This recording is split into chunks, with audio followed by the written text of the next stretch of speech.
All right. Okay. Good morning, everybody. I know most of you were probably expecting to, I think you were trying to attend some interesting meeting somewhere, but instead you've ended up indoors in Portland, Maine. Now, we're very honored to have all of you with us today, and I'm going to introduce just briefly two folks to give some introductory remarks to this CPAC meeting. But I'm Steve Pearson. I'm the president of the Institute for Clinical and Economic Review, and we help manage CPAC. But with that, I'm going to first turn it over to Vance Brown, the Chief Medical Officer for Maine Health, and Lisa Letourneau, who is the Director of Maine Quality Council, are going to give us a few brief introductory comments. Vance. Well, good morning, everyone. This is one of the, it's an old building that's been remodeled, so one of the hazards is always being able to peek around the corners. I want to welcome you on behalf of, I'll say go big for a moment and welcome you on behalf of the state of Maine for a moment. We're always happy to have visitors in the summer, and since we don't have a lot of other sources of income, we're very happy you're here. I would also like just to spend a second just to set some context about where you are physically. Steve alluded to the fact you're in Portland, Maine. You're actually at the corporate headquarters of Maine Health, and 2 seconds for an infomercial about that. Maine Health, just for those of you unfamiliar with our organization, is a nonprofit organization of 12 hospitals in southern and western Maine, along with nursing homes, employed physicians, home nursing agencies, lab services, essentially an integrated delivery system that's the largest in the 3 northern New England states. Our mission overall is to work together to make our communities the healthiest in America, and I think we're working very hard at that core mission, and many of the colleagues, some of whom are in the room today, have helped make good on that promise. I'm really here to talk to you a little bit, though, in my capacity as a member of the Rapid Advisory Board, which oversees the work that this group, this august group here, CPAC, does. About 2 or 3 years ago, I was asked to be part of this board, and I had to, I was a little puzzled, scratching my head. Well, what is CPAC? What does this do? I'm not sure if I understand what it is, how it works, any of that. And I have to say, it's been an educational journey for me, and I feel like I've learned over the course of time a little bit about the core mission and function of CPAC. I really see the work of this group as helping to review evidence, and sometimes difficult, contradictory evidence, and to orient it in a fashion that helps us make decisions as folks who are providers, part of the provider community, helps us make decisions if we're policymakers and payers. And that's really, really important work from my perspective. It's also, I would damn difficult work. And the folks who sit here in the fishbowl today certainly will attest to how difficult that work is. But the beauty of CPAC, from my perspective, is the fact that the work is done together. And I think together is a really important key principle to this whole thing. As I've come to appreciate some of the rules of evidence-based medicine over the course of years, I've come to realize that I think many evidence is bent, morphed, and shaped oftentimes to agendas that sometimes suit individuals or folks who are touching different parts of the elephant.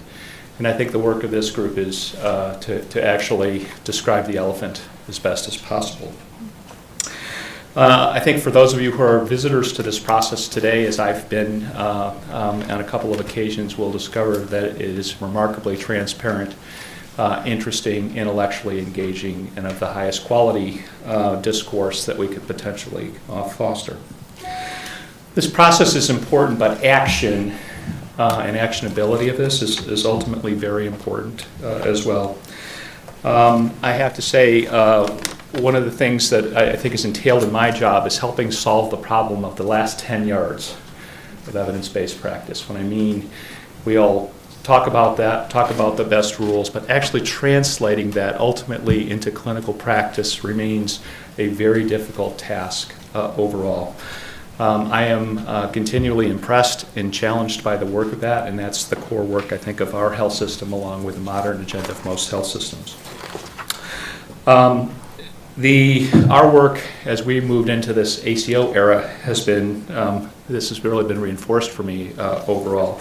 We're now starting to see data that outlines an incredible amount of regional variability in how medicine is practiced, even within our system. And we're recognizing how important it is to start to mitigate some of that variance. So overall, this is work that we need guideposts for, and regional guideposts and regionally validated guideposts. And I think that the work of this organization helps provide that.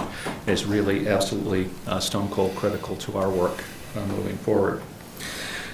In that light, I would say that today's topic is of particular interest to me. I'm now starting to think, perhaps like many of my colleagues in the room, starting to think like a medical director of an insurance plan. Starting to think about the questions of, hey, this sort of is our money. How should we invest this in a fashion that will improve the quality of people's lives and cut costs at the same time? It's an agenda that most of us as providers have really not been that engaged in, and it's really an interesting set of questions. We've done some interesting pioneering work in our health system on transitions of care, and have been one of the lead organizations in the country in the community care transitions program that's helped us reduce readmissions dramatically. The kind of questions that are emerging for me are, how much money should we start to invest in some of these community-based programs? How do we make those calculations and decide that? So in particular, I think that the topic today is going to be very helpful to me and others who are doing this work. So with that as my concluding comment, I'd like to just again reinforce the welcome to the state of Maine and welcome to our organization, and I hope you'll all have a very interesting and productive day. Thanks.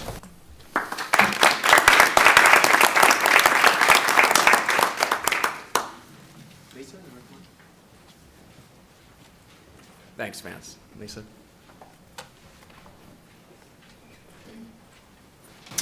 Great. So I'm Lisa Letourneau. I'm the Executive Director with Maine Quality Counts, and wanted to thank CPAC and folks for being here today. They had asked me to make a few comments in terms of the relevance of this work to the context of what's going on, and I would say both in our community here in Greater Portland, in Maine, and New England, and I think really by extension nationally on many fronts. So first of all, I think this work, as Vance mentioned, is critically important in this time of constricted resources, or at least a growing realization about our constricted resources. It's hard to go too far these days without hearing some provider system or others talk about the triple aim, right? So improving population health, improving patients' experience of care, and helping to control healthcare costs. And the work that you are all doing clearly is fundamental to that. We had at Maine Quality Counts, which is a regional health improvement collaborative here in the state.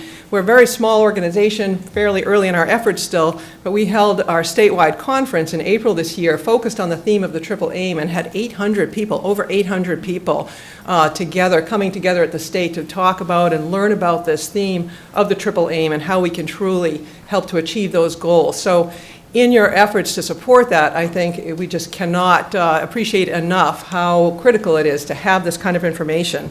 Specifically, this topic today of community health workers, I'm also so appreciative that you're working on, given the growing interest and need for these types of alternative workforce models, and really the need to bring some rigor and clarity to even what we're talking about. I was laughing with Becca at the back of the room that several of us here were actually in a meeting several years ago talking about community health workers, and we found ourselves within about 10 minutes using different terms and saying, well, do you mean community health worker or community health outreach worker or patient navigator or care manager? It's all over the place. And you hear the terms, interchanged, used almost interchangeably. So just bringing some rigor and discipline to this and clarity, I think, is also tremendously important, knowing that we see and need models like this through the different efforts that are going on, whether they are, as Vance mentioned, accountable care organizations, ACOs.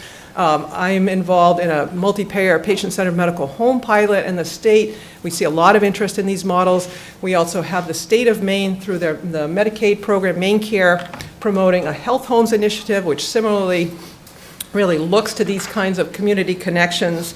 Maine was fortunate to be one of 6 states nationally, actually, as was Massachusetts and Vermont, right, to get a state innovation models grant that really, in Maine, one of our focus areas is really looking very differently at the delivery system, and the award to Maine actually includes, under Debbie Wygand's leadership there at the Maine CDC, an effort, a plan to launch 5 community-based pilots using community health workers and exploring the role of patient navigators. So incredibly relevant to what's going on here. And I think very much it's great that we've got Vance here and this meeting is in a health system to really prompt some innovative thinking among the provider side. So we know that most of our accountable care organization and many of the payment reform initiatives and really system delivery reform initiatives are based, at least in this community, and I think in many areas of the country, out of provider systems. So thinking about alternative models like this that are not typically reimbursed, right, in typical payment systems. So how do we really see this, embed it into our more provider-based systems and pay for it, right? Find ways to pay for it in a way that sustains community-based models like this, particularly in an era of constricted services. We know that at the same time, we're fighting for provider resources and seeing utilization go down. Our area agencies on aging, where some resources like this are faced by cuts from sequestration and are cutting hours and cutting operations and services. So how do we really recognize the value of things like this and embed them in our system? And then lastly, just thinking about the relevance of the work like this, I would totally echo what Vance said in terms of the need here. And I would say from working with primary care practices across the state of Maine, and I don't think it's much different anywhere else, they need your help. They need our help. They are overworked and underpaid and scrambling to do the many things that we challenge them to do, to change systems and be more efficient and give better care and be patient-centered. So efforts like this, I think, are fantastic, and the more they can be translated into actionable, practical, readily used tools, whether it's embedded into clinical decision to support systems or just tools for members of the practice team, the more useful they're going to be. And really, I think we need those kinds of elements for these tools, for this information to really translate into true action. I also would throw out an urge to really be thinking about the role of patient and families. One of our strategic areas of focus at Maine Quality Counts is to meaningfully engage consumers in transforming the healthcare system. So I've been very pleased in some of your action reports to see information translated for patients and families. I think the more we can do that, both getting patients and families at the table in some of this work and thinking, well, what's the counterpoint to the provider tool? What's the matching piece for patients and families, I think would be terrific. We have a small example of that in Maine. We're just starting work with the American Board of Internal Medicine's Choosing Wisely initiative, which very much comes at the patient-provider partnership, and I would urge you to think about that type of approach in terms of what's useful for providers and companion pieces for patients and families. So with that, again, thank you. This work is critical to the larger issue of health reform, which is not going away no matter what you call it. So thank you all for your commitment, dedication, time, and thanks for letting me be here today.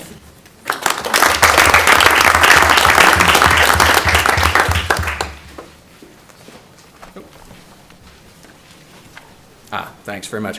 Thank you, Vance, and Lisa, thanks for the welcome. It is a real pleasure to be here. CPAC travels. We have our meetings, in alternate states over time, and it's been a very important part of CPAC's culture and identity to be a truly New England-wide process, and so for us it's a real pleasure to be here in Maine as well. I'd also like to thank Vance and Josh Cutler in particular for helping us obtain this wonderful space in which to meet. The weather notwithstanding, it's been a lovely chance to come to Portland. What I'm going to do, let me just grab this instead, is to just briefly run the agenda, and then we're going to do some introductions and then kind of launch in. So after the introductory period here, we're going to have Dan Ohlendorf, the Chief Review Officer at ICER, lead the evidence presentation to the CPAC. With the Q&A during that. Then we're going to have about an hour phase for public comment. Now, there was a request for people to sign up for public comment before the meeting, and there was also a clipboard out there. Do we have all the slots filled? Do you know yet? Yeah, I think it's outside. It's filled. Okay, it's filled. So apologies to those of you who will absolutely die to want to stand up and argue, add, contribute to the conversation. But there will always be a chance for public comments to be submitted following this meeting, and we hope that we can engage in a kind of ongoing learning process with many of you in the room who are expert in this field yourselves. Following a lunch, and there's also, for those of you who are not CPAC members, there's a little flyer out on the table with quick areas you can walk to from here to get a lunch and time to make it back. Because at 1 o'clock, the CPAC will have its internal deliberation on the evidence and take some votes on the strength of the evidence in different areas of community health work or policy and practice. Then we're going to have what we call our policy roundtable, bringing up to the table representatives from public payers, private payers, provider groups. We're going to have a conversation about, in a sense, what next? How do we translate the evidence into recommendations for best practices, into potential policy initiatives, into identification of further research needs? We actually, as you can tell, we spend a fair amount of time during this phase because we think it's really important to try to engage everybody together thinking about the evidence and how to translate it and help people use it most effectively. And then we'll obviously try to close at 4 o'clock. We try to be very strict with our timetable so that we can help people get on their way. So with that, let me just let's have the CPAC members introduce themselves. I'll start just by noting that Claudia Gruss is the new incoming chair of the CPAC. But we'll start with Claudia, and then just briefly, if you can just say your name and the organization and state that you're from, that'd be great. Claudia? Hi, I'm Claudia Gruss from Connecticut, and I'm a gastroenterologist and internist who is part of a large, primarily primary care group in Connecticut. I also am involved with the Connecticut State Medical Society as chair of the Quality of Care Committee and the Connecticut Department of Public Health Quality of Care Committee. So I have tried to be active in those endeavors as well. Oh, I'm supposed to do this. Actually, all the mics are on. By the way, I should mention just briefly that we are recording and videotaping this meeting, and so you're all on candid camera to a certain extent. Just be aware. Mitch? I'm Mitchell Stein. I'm the Policy Director for Consumers for Affordable Healthcare, and I'd like to add my personal welcome to Maine. We're happy to have the meeting here this time, and looking forward to a great conversation today. I'm Keith Stahl. I'm a practicing internist in New Hampshire and also the medical director for Primary Care Practice Network and here for the New Hampshire Medical Society. I'm Tony Kading. I have a nursing background. I work for the Green Mountain Health Board in Montpelier, Vermont, which is the health leading agency on health reform in Vermont. And I'm new to this committee. This is my first meeting, and I'm very happy to be here. Good morning. I'm Rob Azeltine, professor and public health researcher at the University of Connecticut Health Center.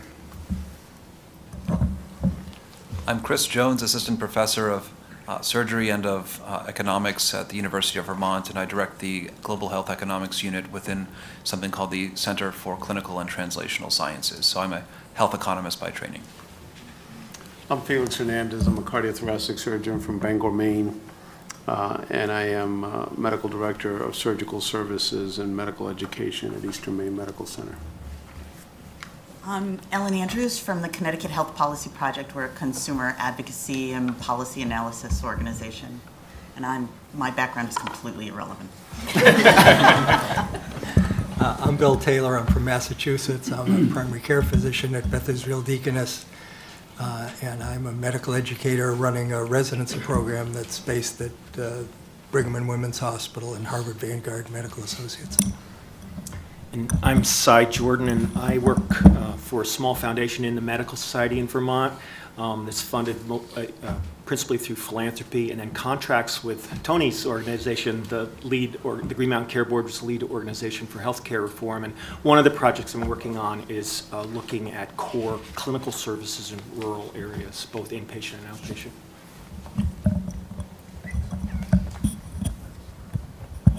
I'm Steve Kogut with the College of Pharmacy at the University of Rhode Island, where I specialize in pharmacoeconomics and health system studies. Good morning. I'm Rob Zavosky. I'm the medical director for the Connecticut Department of Social Services, home to the Medicaid program. I'm Austin Frecht, and I'm a health economist at the Boston VA Medical Center and also associate professor at Boston University School of Medicine and School of Public Health. I'm Jean Ryer. I'm director of the New Hampshire Citizens Health Initiative, and we're a multi-stakeholder collaborative effort working towards leading New Hampshire to the triple aim. And you can read about my checkered past in my bio if you are compelled to do so. I'm Josh Cutler. I'm a cardiologist, and I'm a medical director in the clinical integration section here at Maine Health, so welcome. And I'm also the director of the Maine Heart Center, which is a cardiology, cardiac surgery specialty PHO.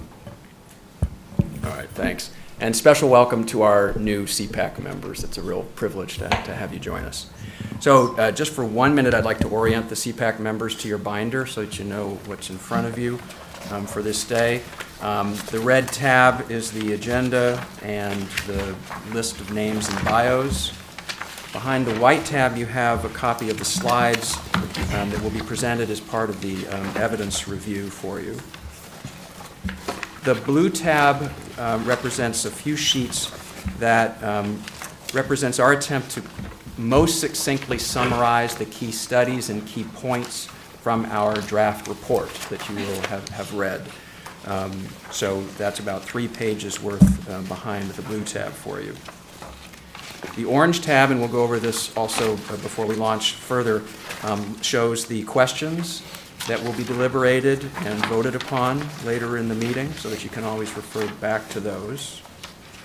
And the yellow tab is the list of draft kind of recommendations as we've framed them from the draft report. Again, this will be something we'll think about throughout the entire day's meeting, but certainly will be a focus during the roundtable towards the afternoon. So again, you'll always have those at your ready if you need them. All right, so with that, let me turn back and just give a few brief slides before we start the evidence. Vance and Lisa referred to CPAC, but for those of you just very briefly who don't know what CPAC is, it is a program that has been funded by a grant from the Agency for Healthcare Research and Quality, and the goal being to try to improve the application of evidence to guide both practice and policy across New England.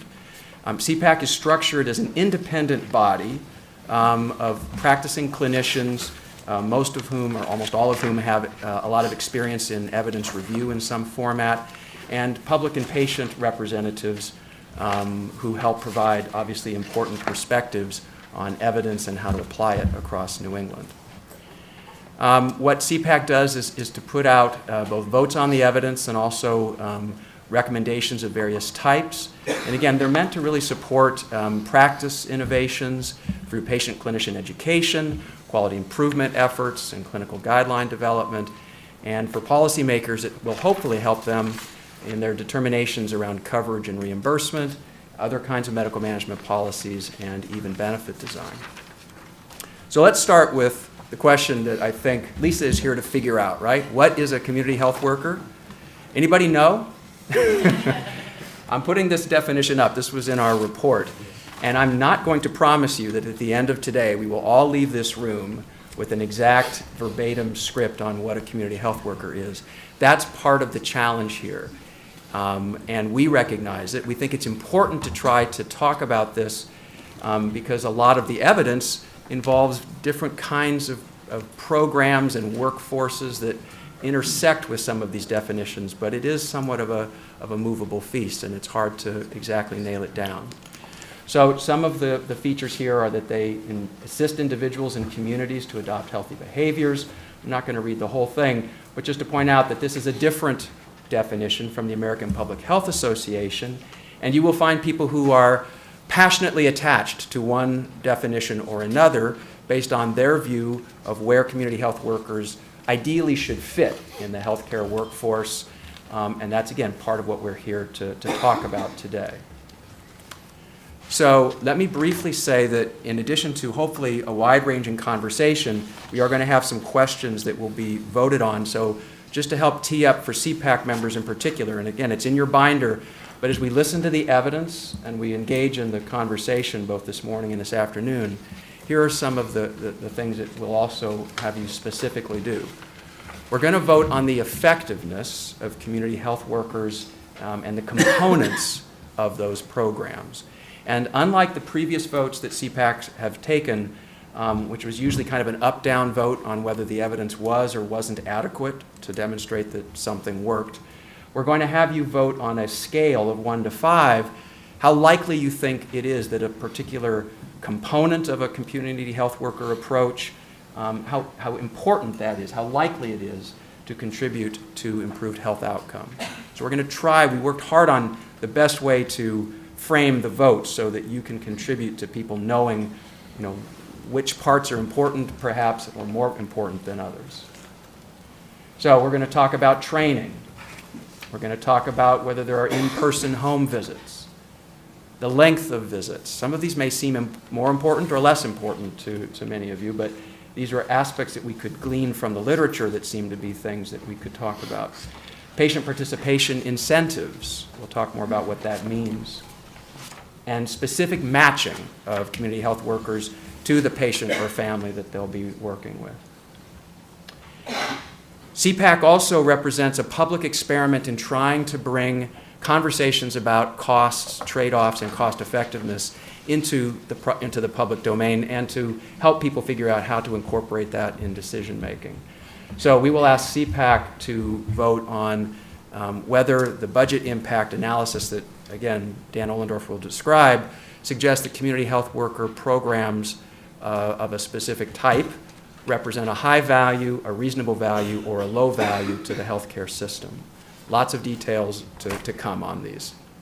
And we'll also take a different program that's a more general approach to community health worker activity and ask for votes on that value as well.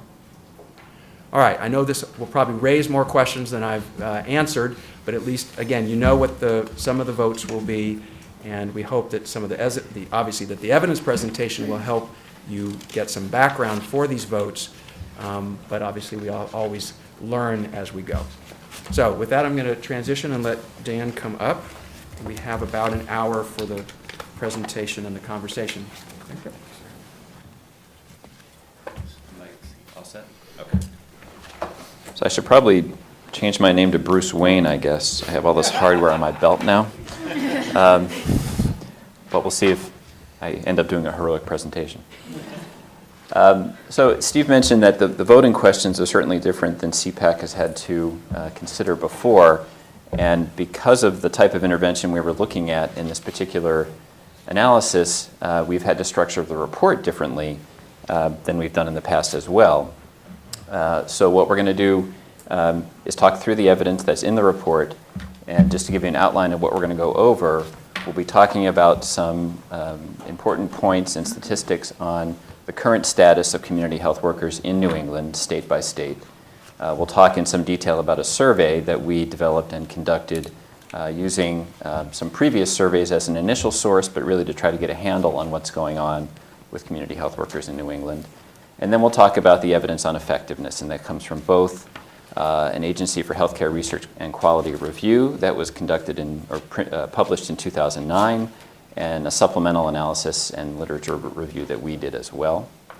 We'll try to hone in on what's related to those votes, some of the components that appear to be correlated with program success in that evidence.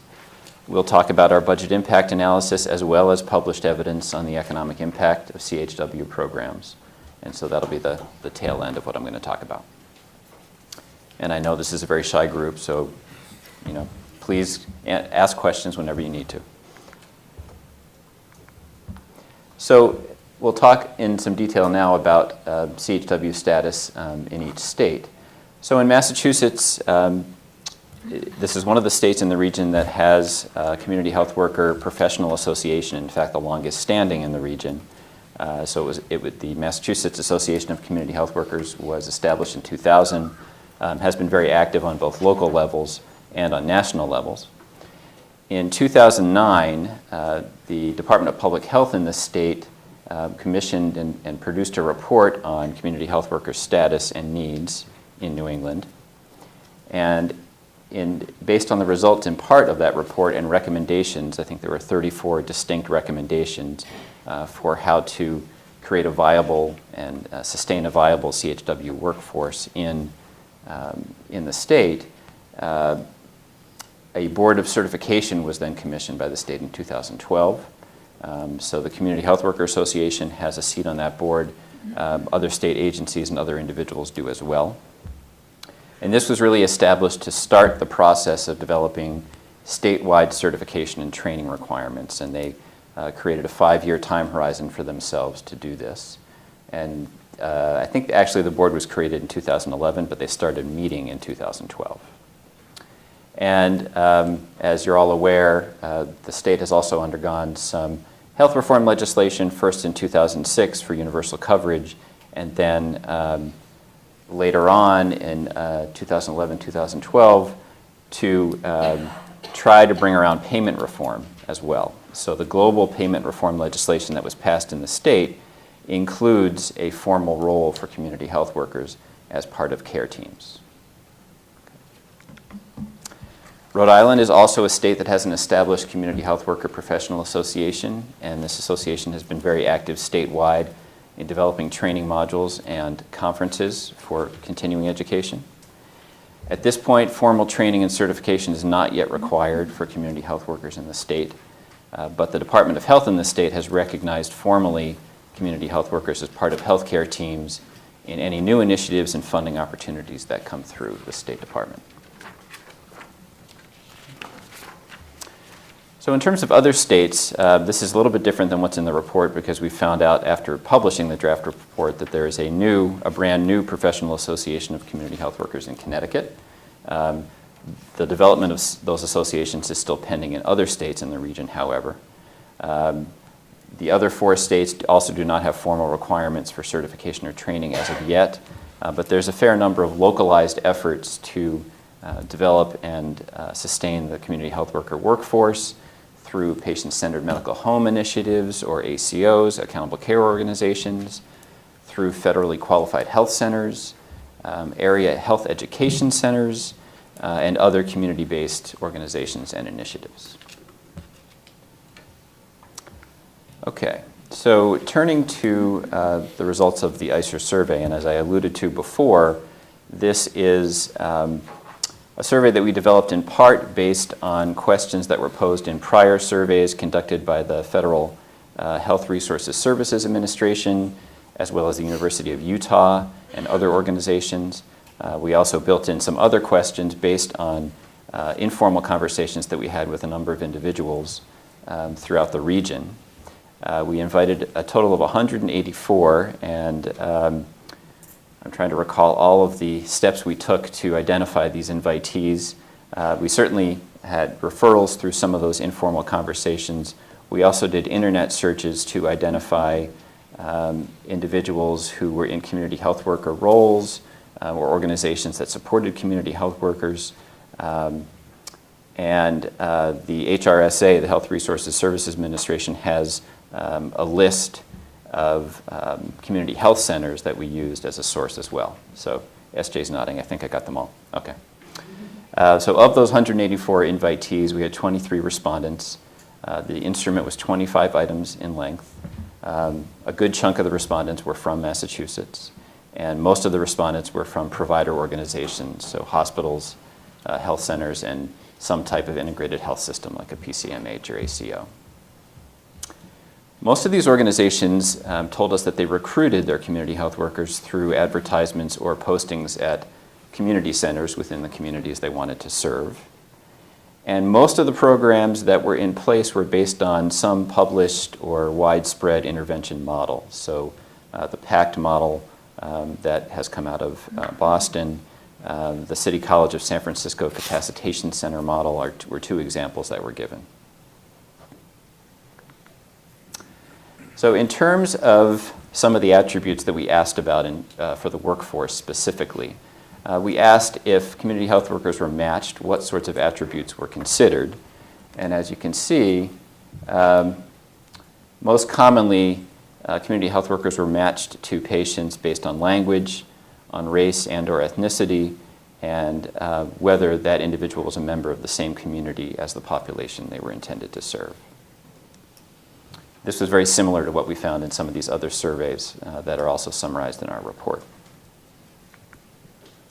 In terms of the types of individuals served, community health workers really cover a broad swath of populations, as you can see from this table. Most commonly racial and ethnic minorities and individuals with specific diseases or conditions. Within the region, the most common racial populations or ethnic populations were Hispanics and African Americans. But also you see that the elderly, pregnant women, individuals with disabilities, infants and children also commonly served as well. So we also looked at some statistics around visit length and frequency, so how community health workers interacted with their populations. And what's not reflected in these graphics is that most of the interactions, and again, this was also commonly reflected in the other surveys we saw, most of the interactions occurred in the patient's home, and most of the interactions were one-on-one. Oftentimes, family members were present as well. But in terms of visit length, you see that there's a relatively even split between 31 to 60 minutes or longer than an hour on average, so a relatively intensive interaction. And in terms of visit frequency, there's a bit more of a spread here, but most of the interactions occurred at least 1 or 2 times a week. The other bucket is also relatively large, and that really related to interactions that may have been weekly to start with, and then if there was an assessment made of how the interaction was working, if it seemed to be working, visit frequency might decline. So there was some sort of adjustable visit frequency in some of these programs as well. In terms of funding, again, a bit of a hodgepodge. At this point, relatively little in terms of third-party reimbursement for these programs. So the vast majority of programs are still either federally funded or funded through private grants. And so they may be program or item specific in terms of the condition. And oftentimes with the grant cycle, they may be time limited as well. Again, something that was echoed very clearly in some of the national surveys that were conducted. Okay. So any questions on the status data? Yeah, Ellen. Your survey, were you asking the workers or were you asking the organizations? The organizations. Okay. About how they match people. So it wasn't Right. the experience of the workers. No, we were asking, essentially, we were reaching out to those that employ community health workers or pay for them in some other fashion. Any other questions? Okay, so let's move into effectiveness. So as you'll note from the report, and as I mentioned earlier, we used both an ARC review. This one was a little more dated than the reviews that we've used for past topics because we've picked our topics in the past based on a recently completed review. But we knew we wanted to do this topic. We decided to do this topic as a group, and we then needed to find a platform on which to build our evidence review. So an ARC review was conducted in 2009. Importantly, that was a review that was focused on measurement of outcomes of these programs. So it wasn't just a broad literature search about community health worker programs in general. It was evidence on outcomes. And it was focused on comparative studies. So studies had to either be a randomized controlled trial or a comparative cohort trial comparing a community health worker intervention to something else. It might have been a less intensive community health worker intervention. It might have been no intervention.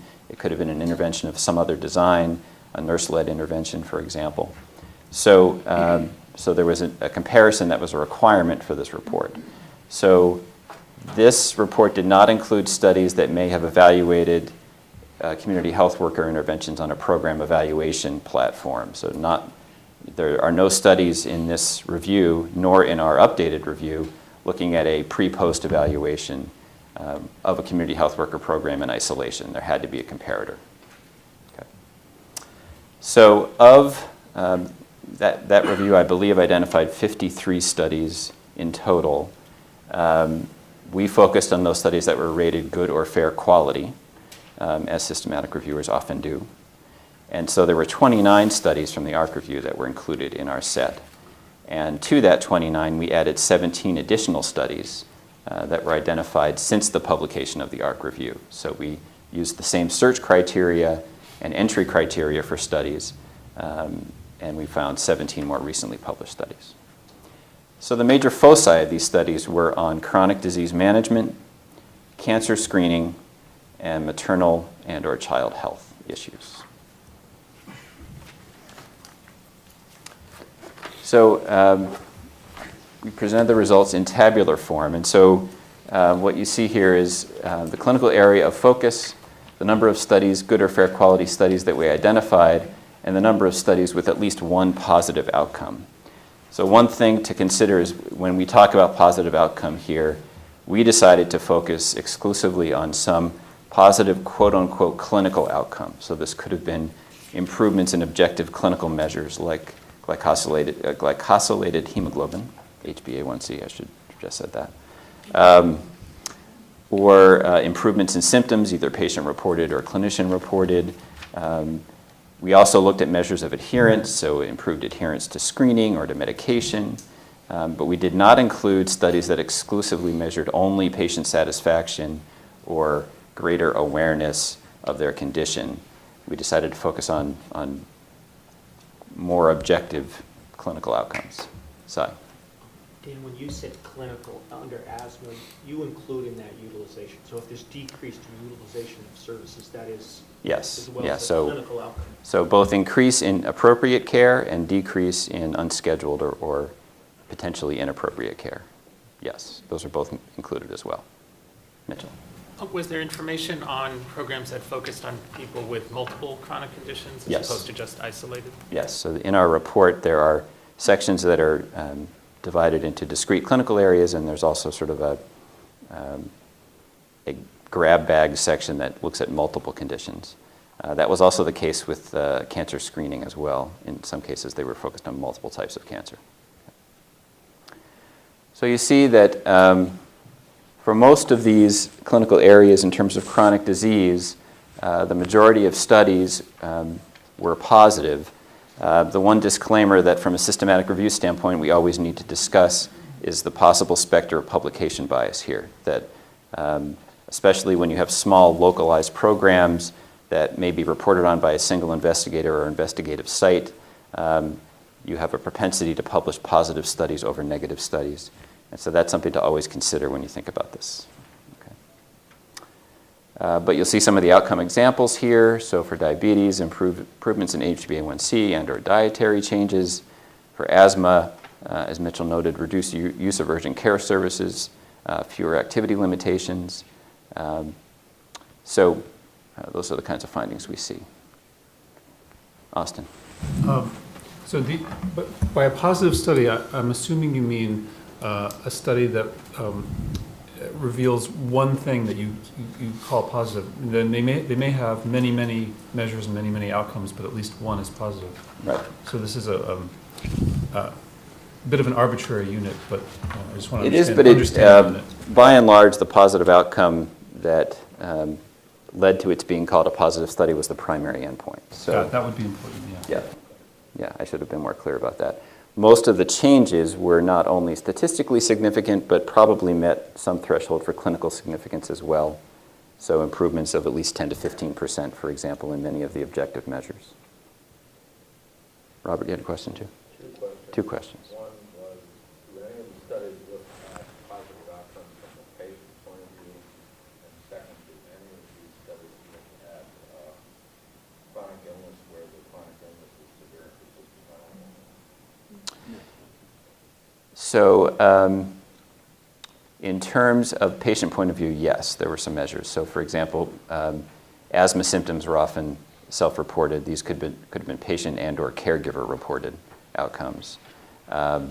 Changes in diet for diabetes were also patient reported. So there were patient reported outcomes as well. In terms of mental illness, I am not sure if we came across, I believe there may have been one or two in some of our grab bag categories that were focused on that. I know that we heard in several informal interviews that consideration of underlying mental illness and other issues is a concern that the community health worker needs to be aware of and to intervene with in almost any of these. So I think that there's definitely an undercurrent, but in terms of how that played out with the research, we did not find a lot of that. We didn't exclude it on its face, it just wasn't showing up. Okay. So in terms of cancer screening, again, most studies showed, and here the positive outcomes were similar across types, improved adherence to screening, essentially. And in some cases, it may have also been self-exam in the case of breast cancer, for example. So most of the studies did show an increase for those receiving the community health worker intervention versus the comparator. Okay. There were a couple of studies that did focus on multiple types of cancer, and interestingly, in those studies, there were no differences in screening rates. We can double check on this. It may have been actually the same investigator doing both of those studies, but we'd have to double check. Yeah.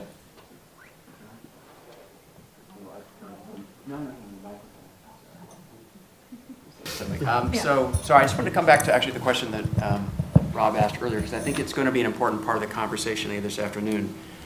You asked about multiple comorbidity or multiple chronic illnesses, where there are patients specifically kind of identified with. Didn't you ask that question?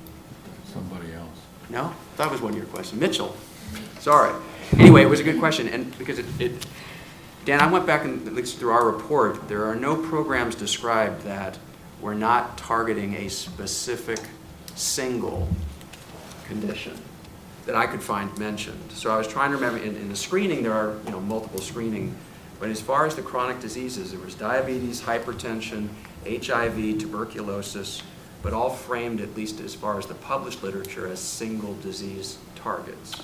There was, I think we had one section labeled cardiovascular risk that did look at multiple conditions. Yes, there is. Yes. Multiple risks for cardiac disease. Yeah, and again, it's a small set that came through our filter, but yes. Okay, so that might be a distinction that some people would want to note. All right. And just mentioning, I'm just looking at some of the types of intervention that occurred with many of these studies.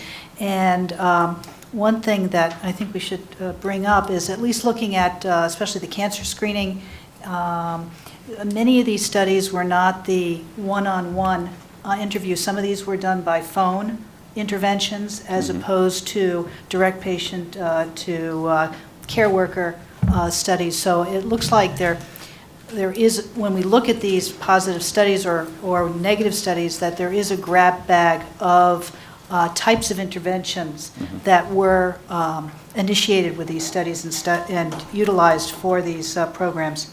Right. And we'll talk about that in a bit when we talk about the component that seem to be showing up more frequently in those positive studies. Okay, so moving into maternal and child health, a smaller set of studies here, but again, most of the studies, at least in the pregnancy and immunization categories, were showing positive results. In terms of child development and mother-child interactions, there was a much larger set of measures in these studies, and some of the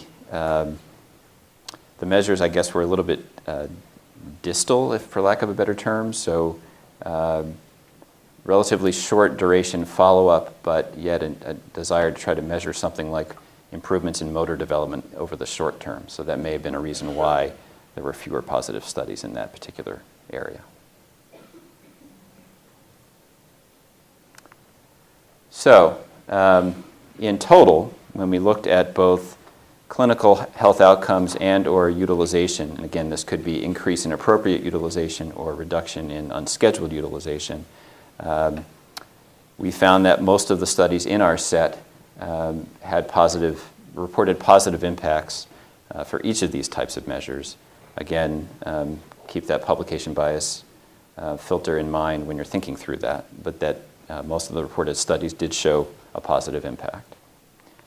So then we decided to look at, okay, initially we decided we're going to look at some of the elements of these programs and how frequently they were reported in positive studies and how frequently they were reported in negative studies. Well, we found that, and this is probably not that surprising, but in the negative studies, there was not much detail on anything. So it was very difficult to try to do this in both positive and negative studies, really problematic for us to do it. So we then focused only on the positive studies to say what sorts of components that we found in our own research, but we also heard about in our survey and other surveys, were reported in these studies and how frequently were they reported.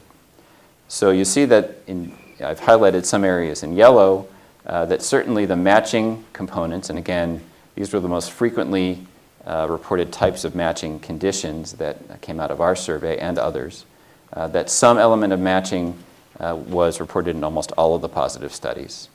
In about 2/3 of the studies, a formalized training, either an existing published training module or a formally developed training module by the organization that was sponsoring the program was in place.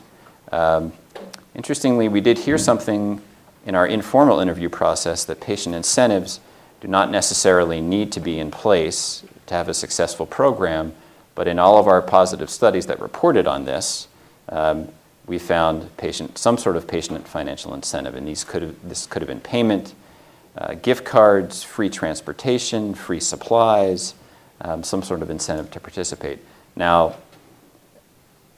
in our own internal discussions, one of the things we talked about is that it's possible that this was done as part of study design as opposed to something that would be considered for deployment in the future. So it may very well be the case that successful programs that have been running for a long time don't continue to provide incentives, but we thought we'd mention it nonetheless. 2 questions. Tony, you want to go first? Just to be clear, so almost all of the community health workers suffered from the same condition of the patients they were working with? In some cases, yes. They either have had the same disease state or condition, or they currently do have it, yes. Mitchell. So 2 comments on the incentives. From your description of what's included, it really sounds like it's 2 different buckets. I would suggest that reimbursing transportation might be a necessity for some folks to be part of the program as opposed to getting a gift card. So Sure. Just something to keep in mind. And the other point would be, the end is only 17. If we have about 28 successful, is that the total? Right. You might guess that if they're not reporting it, then you could say the other 10 or 11 didn't include, so that 100% might be a little misleading. Right. Yeah, I mean, I think if we had, I'll talk a little bit about a series of related but non-CHW programs that had some additional information of interest. Interestingly, the researchers that conducted that analysis looked to the published literature first and then had to go to each investigator individually to find out all kinds of details because it just wasn't available. They had 2 years to do the research. We had 4 months. So that's, you're right, though. There's definitely a lot of variability in the number of studies in our full set that actually reported this information. Can we go back to Tony's question and get a little bit more, I need a little bit more clarity on the matching. Mm-hmm. Is that matching on any one of those or really were matched to all 3? 96% were matched to all 3? Matching on any one. On any one, okay. Right. So or it could have been on some combination of the 3, but it isn't on all 3. Yeah, it's not on all 3. No. Ellen first. I'm going to have to prioritize my questions. As always, the financial incentives troubles me a great deal. And I'm struck also that in other places I've heard that a lot of community health workers, in Connecticut 25%, when you survey workers, are volunteers, and they can be very effective. I'm wondering if the kind of programs that have the resources to get an evaluation to attract, eager MPH students or whoever are the sort that have the resources to pay salary and pay financial incentives, and that it's not necessarily that's what it's just a correlation. Also, I think to pick up on the financial incentives issue, I would love to know more about that, like the way matching works, how many are matched which way, but also financial incentives. Giving somebody, a Stop and Shop card is very different than giving a vacuum cleaner to a family with a child with asthma, Right. and would be seen differently by that family. So it'd be interesting to pull out of that 100% what types of incentives. We can certainly do that. Okay. That would be straightforward to do. Rob? And depending upon where you do your survey, Medicaid provides transportation to a lot of these folks who, especially if you're surveying at a community health center or something, may disproportionately serve a Medicaid population. So it may be a financial incentive or it may just be a benefit. Right. And we know that from the survey from other sources that a major role of community health workers is to connect individuals to those resources that already exist. Anything else before I move on? Okay. So I mentioned this policy comparator. So Medicare has funded disease management and care coordination demonstration projects in the past. These are primarily nurse-led interventions, so not community health worker interventions, but there's a fair amount of research on these interventions. The purpose of the programs were to be cost-saving overall. So a policy research organization conducted an analysis to try to understand what characteristics of those interventions that were found to be cost-saving were in existence. And so some of the characteristics that we found, I won't spend a ton of time on this because, again, it's not CHW-based, were very similar to what we see in the CHW studies, what we've heard from our informal interviews and the survey. So at least some face-to-face contact with the patient on a fairly frequent basis, in this case at least monthly, was associated with positive outcome. Regular contact between care coordinators and physicians, so part of an integrated care team concept, which again has also been discussed as a role for community health workers to play. And training specifically in motivational techniques and behavior change. So not just formalized education, but also trying to teach patients how to think differently about their condition and their situation. One of the other interesting things is, and this will play out a bit in some of our budget impact analysis discussion, is that it was also found that cost savings occurred when the programs were targeted at the highest of the high risk. So these were patients who were at the highest risk, in this case, of near-term rehospitalization for a broad set of conditions, but patients who had recently been hospitalized and either had utilization or other behaviors suggestive of the idea that they might be rehospitalized again. So let's talk about economic impact then. First, talk about the published evidence. So in our combined literature review of those 46 studies, 14 of these studies evaluated economic impact of community health worker interventions. Positive outcomes, again, reported in the majority of these studies, so net cost savings, meaning that the cost offsets provided by the CHW intervention were greater than the expenses to administer the program.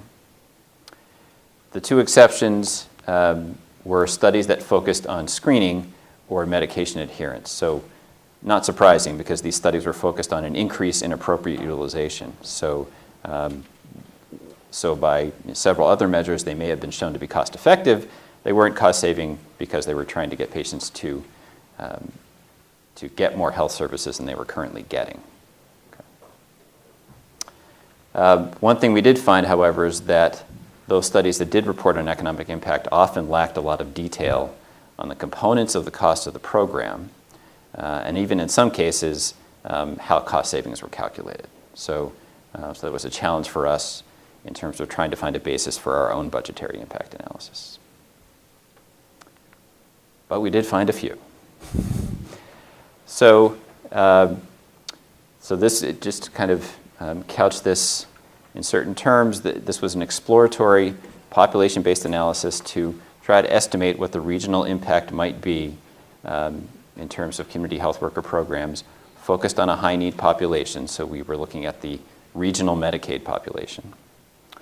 And we picked two examples. We looked at one that was disease-specific and one that employ more of a generalist model that Steve had mentioned. And in this case, because we had limited time, we focused on published studies that had sufficient detail to be able to complete our estimation. So they had to have detail on the components and the expenses of the program, salaries, supplies, overhead costs, et cetera, and some detail on cost offsets and how they were calculated. Okay. So for our budget impact analysis in a disease-specific context, we looked at asthma in children. This was based on data from an intervention that was conducted in the Seattle area and published in 2005. The economic paper was published in 2005. And this was a randomized controlled trial that compared an intensive community health worker interaction that involved an in-home assessment, multiple visits, provision of some of those mitigation resources that Ellen mentioned, like mattress pads and vacuum cleaners and things like that, versus a single community health worker visit and some limited educational materials. And there was a statistically significant reduction found in the use of emergency department and/or other urgent care resources. The actual numbers are in your cheat sheets, so I think we produced those as well. And so we felt this was an appropriate source to use for our model inputs. For this particular analysis, we took the perspective of an accountable care organization or patient-centered medical home that would be employing community health workers. We estimated that there were about 150,000 Medicaid children with persistent asthma in New England. So we used other literature sources to estimate that prevalence. And based on findings from the study, we estimated a program cost of about $1,300 per participant. That's actually higher than reported in the study because here we wanted to compare the impact of a community health worker intervention to no intervention, not to a limited intervention. So we increased that a little bit to accommodate that. In the study itself, the caseload that was reported was 71 patients per community health worker. And the program savings were a little bit shy of $500 per year per participant in that first year, or in the program year, I should say. So based on the findings and the extrapolation of the analysis to the entire population of 150,000 children, we found program costs of about $197 million across the region, program savings of a little bit less than $75 million. So the overall net costs were about $125 million to the region in that year. There's a point made in the study that if the intervention held, so if the intervention worked and patients exhibited the behavior promoted by the intervention in subsequent years, there would be cost savings realized by about year 3 or 4. But based on the information that we had available, so as I mentioned, we found the program becomes cost neutral after the 3rd year if the annual utilization decreases persist. And after 1 year, if the caseload was increased to about 192 patients per community health worker, it would be cost neutral as well. We're going to pause here. I see a lot of furrowed brows. We went round and round, and unfortunately part of the difficulty here is just the terminology. When we say savings, it can mean overall savings or just cost offset. So let's just walk through this really carefully again. So what this is saying is that to implement and pay for the community health workers, you would pay almost $200 million. That the anticipated from the study reduction in utilization seen by those children in that study would give you a cost offset, that's what it's listed here, of almost $75 million. So that you're still costing overall to the ACO or patient-centered medical home $125 million across all of New England. So there's no net savings. There's a cost offset leaving you with still a cost for the program. And we're going to know that there's been a lot of public comment that we've received, and we do share, by the way, the public comments with the CPAC members before the meeting, so they've seen it all. But part of the issue here is whether you want to assume that when you do this intervention in year 1 and it costs you a lot and you get a little bit back, in year 2, when you're not doing the intervention anymore, do you continue to get those reductions in utilization going forward that you saw during the year when you're in the field with this implementation? So again, you have to think about children and their families with asthma. Does the one-time intervention lead to longer-term reductions? What do you, because right now, in terms of the published literature, we're left with 1-year outcomes and having to assume what happens after that. Okay, I think you've more or less answered my question, but since so much is riding on what happens in follow-on years, I was just wondering if there's anything, even if it's not, CHW-specific literature, but anything in any literature that's potentially relevant to this about asthma or otherwise, that would give us confidence one way or the other that yes, an intervention, something that changes how families manage a disease of sort, has a continuing impact, when it's removed or not. I don't know. Can we say anything about that? Do you want to say anything? Pitch it over to Bill. Could I add a question to that? I mean, it sounds like it's phrased as if this intervention were done for 1 year, what would be the impact in following years? But from a policy point of view, wouldn't you be much more curious about if the intervention continued, would this shift over time? Could you see more impact or not? I mean, the idea of implementing a community health worker program throughout New England for 1 year and stopping it doesn't sound like any kind of policy anybody would ever consider. Right. Stop peeking behind the curtain. That's not fair. Yes, there are a lot of assumptions, and we're talking about one single study, about one single intervention. We were trying to figure out if we could create a generic approach to doing a budget impact analysis, but you can't, because community health worker programs, even if you want to call them programs, are all different. You're right. If you hire these people, what do you do with them in year 2? What do you assume? Maybe they move on to other topics or just keep working with the same families.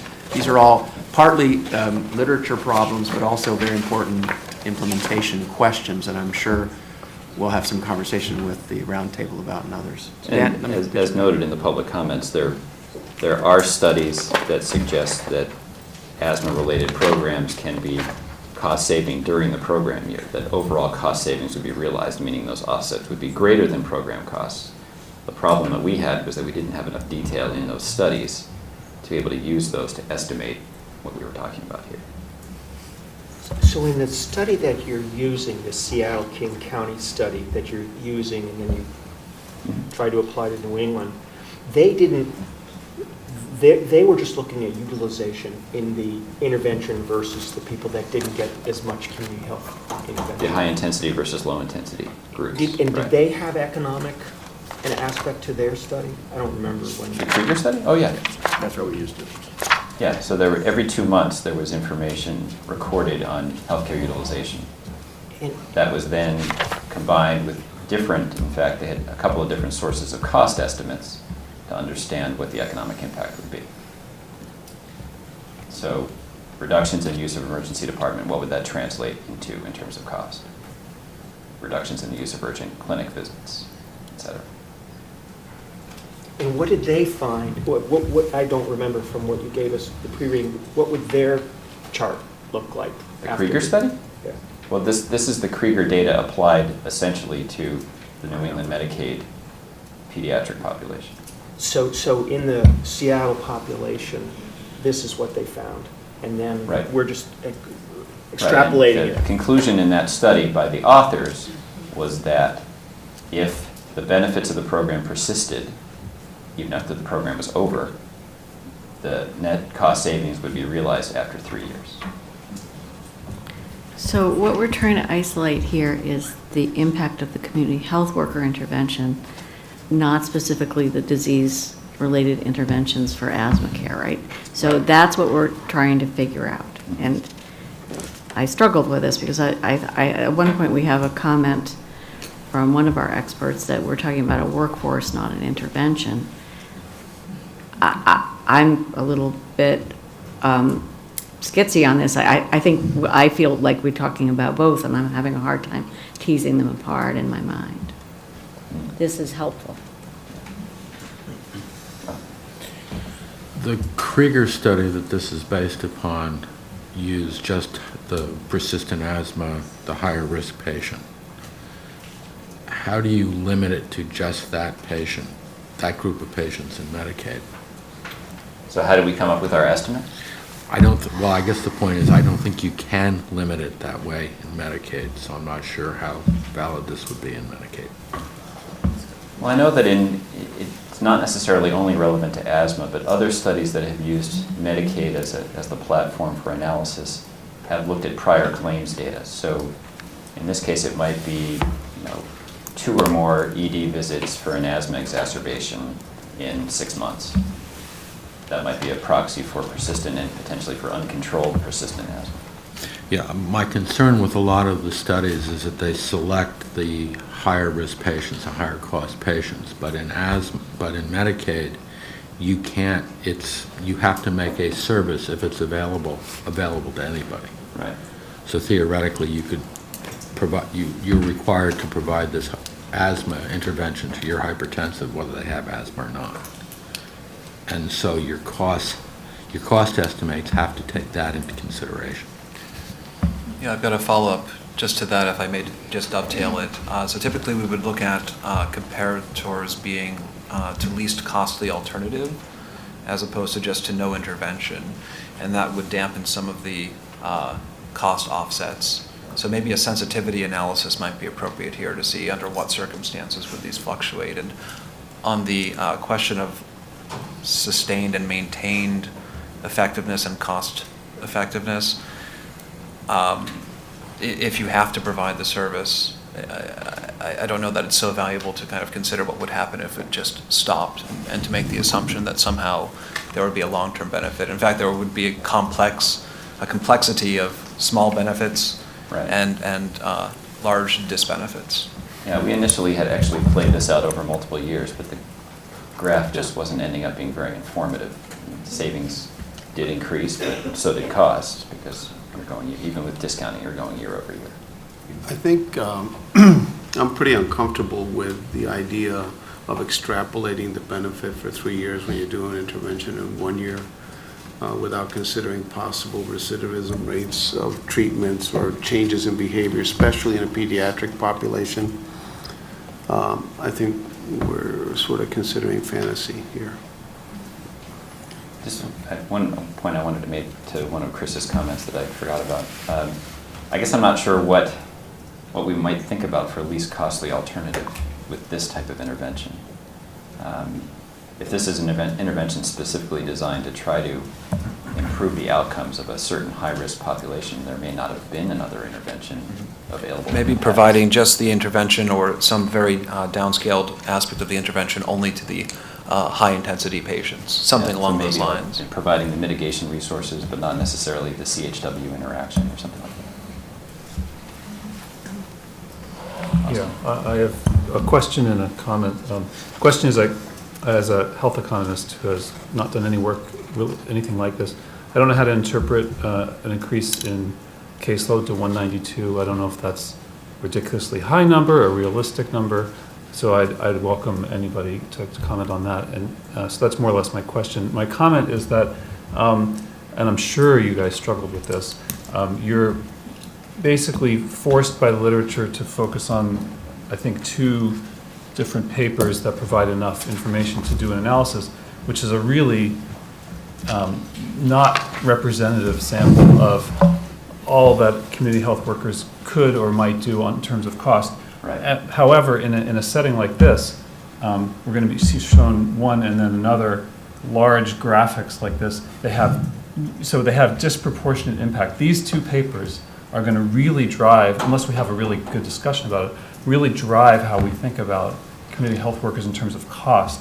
And it's just coming from the idiosyncratic outcome of these authors happen to present the data in a way that you could use, whereas other authors didn't.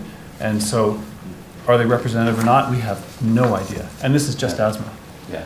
So we definitely felt your pain. Yeah. On this. But I think to mitigate that problem is we have a discussion about it. I don't think we run away from it. I just think we have to be really, really clear that this is not necessarily telling us, frankly, anything representative of the truth. We don't really know.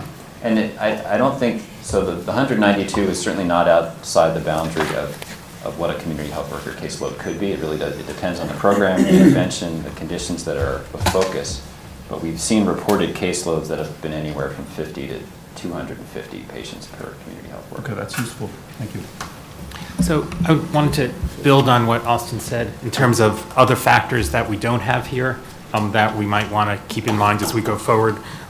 One is economic impact. If we're talking about pediatric population, what is the time saved for the parents in terms of work days missed or not missed because of this intervention? Again, something I know you guys couldn't account for, but I want to mention for our conversation later. And then the second item along the same lines, because I hate sounding critical because you guys did great work, but there are just limitations to the data, is the use of care teams. And specifically, I'm thinking of the use of these workers instead of higher paid professionals to do the same task.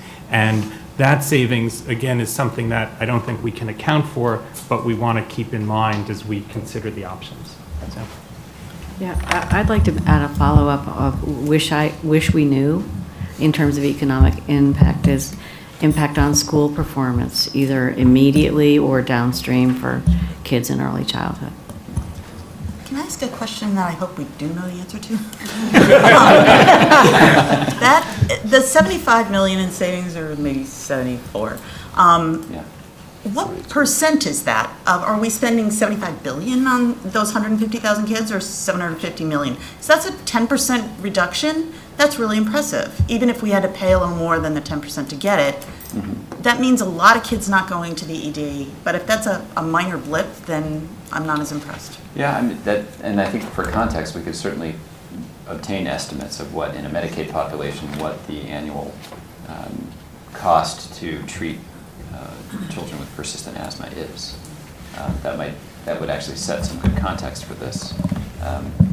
We tried to keep things relatively straightforward here, and we just extrapolated out program costs and program savings or program offsets. But to understand what that offset is on a particular base of expense would be important. I had a different question, but I think that's a really important point, too. We should recognize that many health interventions are not cost savings, but we recognize the value in the intervention, and we compare with other interventions to see which provides the highest value. My question was more specifically about the use of medications, perhaps no surprise, but I couldn't tell from the report how they handled cost offsets from medication utilization. Presumably, if patients are more adherent to medications, it would mean an increased use of controller medicines, which tend to be more expensive. Right. In the comments provided by Dr. Krieger, it did seem that the updated analysis included the cost of increased use of inhaled corticosteroids and other controller medicines, presumably. Was that figured into this model as well for the previous analysis, or this analysis, I should say? So in the earlier analysis, there was routine utilization reported, but I believe it was only medical services. I don't know that they actually measured medications. So we'll double check that while we're talking. Okay. Yeah, you want to take one more from Claudia, or? Yes. She is the chair. Okay, hopefully this can be brief. My question has to do really with the caseload estimations as to really whether that's practical and how that really affects the analysis significantly, because we've already seen data that suggests that you're really talking about a really intensive intervention when you're talking about what works in greater than 1 hour per week, even though theoretically, I guess with the studies, as after the initial intervention, they may actually decrease the frequency of visits, and how that's figured into the caseload mix. Because you're talking about, when you're talking about a caseload, is 71 patients per community health worker, and you're talking about 1 hour per week per patient, it just doesn't work out. And whether in this study there was a little more detail as to how they how many visits were made per week, and how that should impact the budget and the number of caseworkers you need in order to keep up the intervention. Yeah, and I know that the in-home assessment was a lengthy interaction. I don't know how often or how long the interactions after that assessment were, but actually in Dr. Krieger's comments to us, he said that that was the caseload in this particular intervention, but the program's continuing in Seattle, and community health workers routinely have a caseload of 150 or more patients per worker. So I don't know what intensity of interaction's occurring now, but it seems as though somehow they're figuring out how to do it. Rob. Dan, just quick, I know you wanted to take no more questions, go to but the I next think that the issue here, though, and that Ellen raised and others, is that what is it that we're buying with that $125 million? And we're going to be asked to vote on the question of value, not just economic value, and so what are we getting?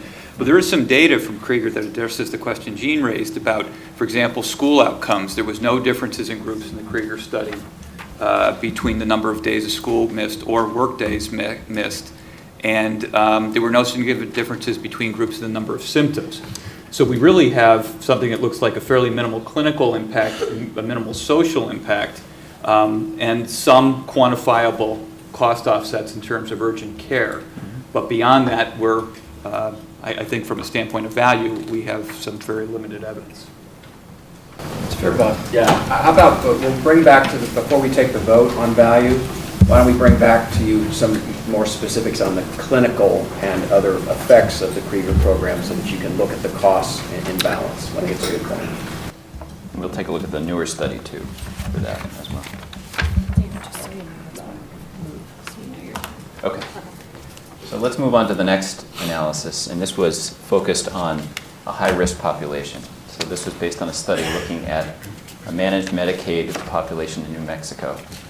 A cohort was identified as quote-unquote high utilizers, so patients who had 3 or more emergency department visits in a 3-month period, so a targeted population. They received community health worker visits, appointment support and reminders, and other interventions. And they were compared to another cohort of patients that was matched on certain characteristics but did not receive any, so they were also high utilizers but did not receive any intervention. In this particular study, there were again statistically and clinically significant reductions in the use of emergency department and hospital usage. They also measured the use of both narcotic and non-narcotic prescription drugs and found significant reductions in both types of medications as well. So again, a fair amount of detail provided on the cost to administer the program, as well as the savings realized from these reductions in utilization. So for this particular model, we took the perspective of Medicaid as the payer, as opposed to an ACO. And we used another source in the literature to identify a proportion of patients in a Medicaid population who would be quote-unquote high utilizers. So this report focused on patients who were receiving what appeared to be uncoordinated care, and it was a proportion that was about 10%. So based on that, we estimated that 105,000 Medicaid recipients, adults in this case, would be high utilizers. The program cost here, and it's difficult to tease out why the costs to administer this program are so much lower than the costs in the Seattle program, but they were substantially lower, about $560 per patient. A little bit higher caseload, in this case 115 patients per community health worker. But those savings in that program year were estimated to total over $3,000 per participant. So again, these were patients who were already using the emergency department and hospital to a great extent, probably a greater extent than the children with asthma. So bigger cost savings here. All of the same caveats apply in terms of the sort of limitations of the analytic approach we took. But in this particular case, we found that program costs were about $60 million to administer in this population, but cost offsets totaled over $300 million, leading to overall savings of about $250 million in that program year. So, yes, Jean? Did you standardize the wage rates across the two studies? We standardized the wage rate. We Well, didn't. people in New Mexico make a lot less than people in Seattle. So that may be one of the explanations. So we didn't, while program costs were reported in detail in these papers, they weren't reported in that much detail. So we didn't know, what the average salary was of a community health worker, for example, in each program.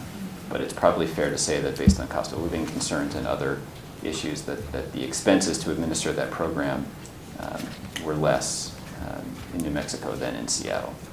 And it may be that there are other resources were provided to the families in Seattle. Those mitigation resources, for example, probably not in this case. Can you clarify the issue in regards to what was the et cetera in regards to what was provided to the high utilizers? I mean, it wasn't only the community healthcare worker visits, but they also had other interventions that were included in the study? Yes. For the high utilizers?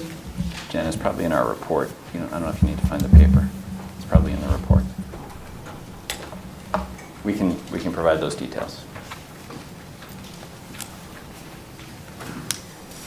Yeah, I think you're getting to a really important point, that the difference in the cost between these two programs, I would love to see what the other one looked like if you made it $559. Now, I know pediatric asthma is very different. What are they giving these people? These Dyson, like, super duper vacuum cleaners maybe or something to make it really expensive? It feels like we're looking at apples and oranges. I don't know. If there's no way to figure out the orchard, but you're going to get to that. I'll shut up. Yeah, and I think our starting point for this was that there's been a fair amount of discussion about whether community health worker programs should be targeted at specific conditions or whether a generalist approach targeting certain populations is the right way to do it. And so we said, well, let's try to look at budgetary impact, again, on an exploratory basis between a disease-specific intervention and a more general intervention. Chris? Dan, I think this looks pretty compelling. I might just suggest, if I may, that the axes, or rather the chart could be labeled slightly differently. I would probably, in the blue, keep that as program costs. In the red, call that total cost of the program. And the net cost offset would really be that green bar graph. Okay.